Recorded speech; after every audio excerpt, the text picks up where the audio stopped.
ああ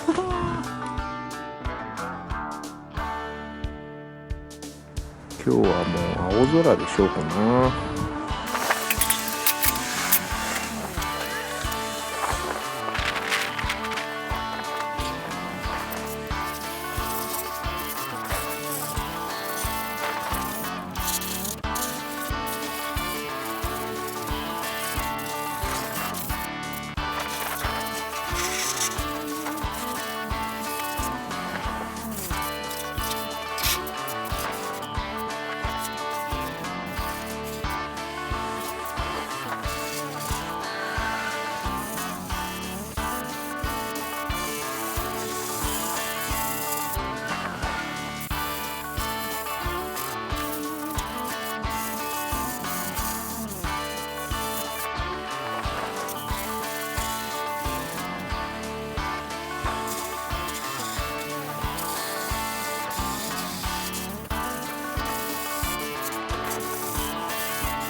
もう一回ちょっとエスコ行きますかね。鉄板が出たとこ。鉄板が出たとこだけでいいんだけど、どうしようかな。全部塗ろうか。ちょっとこう二度手間みたいに思う人もいるかもしれないんですけど、最初のパテとかは結構ハードに研ぎたいんで、研ぐときに、当然こんな感じでエスコ行ったとこ剥げちゃうとこが出てくるんですよね。でトランクなんかで言ったらこことかまだパテ塗りたいんですけど、こんな感じで鉄板出たとこはまたそのままパテいけないので、またエスコとか塗りたいんですよね。でエスコを塗って次はもうある程度、本当ある程度なんですけど、パテ塗って形ができてるんで、エスコ行った後に今度エスコを剥ぎたくないんで、次スプレーパテを塗るんですよ。スプレーパテを塗った後に、当然スプレーパテで高さが補えないところが絶対出てくるんで、そこはまたパテを拾って今度はまた研いでいくんですけど、その時に手で塗るパテの下がこんな感じでエスコだとまたこうやって剥げちゃうっていうか剥いでしまう可能性が出てくるんで、エスコと手で塗るパテの間に一回スプレーパテを塗っておきます。そうすると、エスコに到達する前にスプレーパテに届くんで、割と目安になるというか、そもそも板金をもうちょっとピシャッとしときゃいいだけの話になるんですけど、なか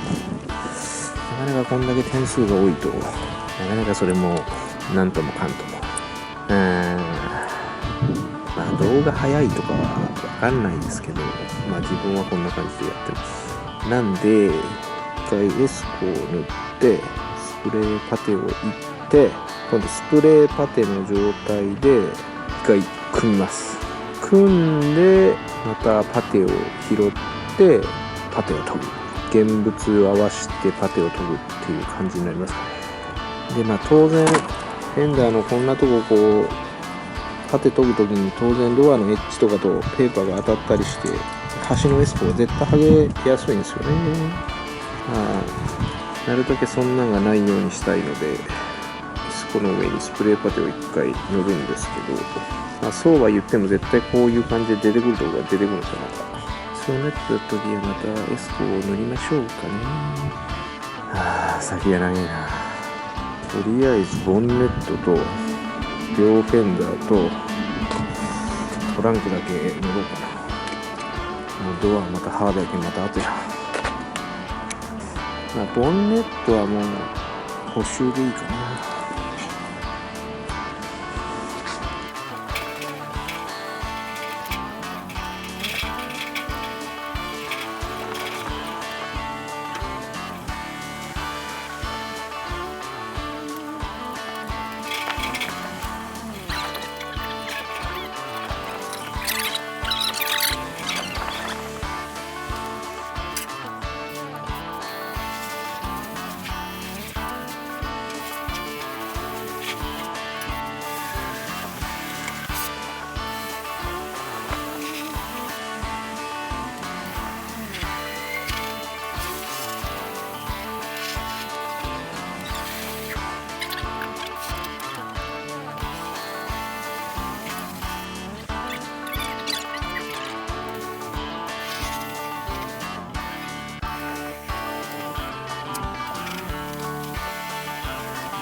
一見綺麗に終わった感じに見えるよ。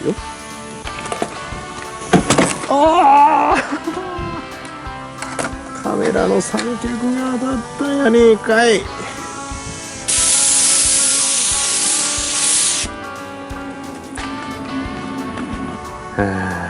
先は長いぜ。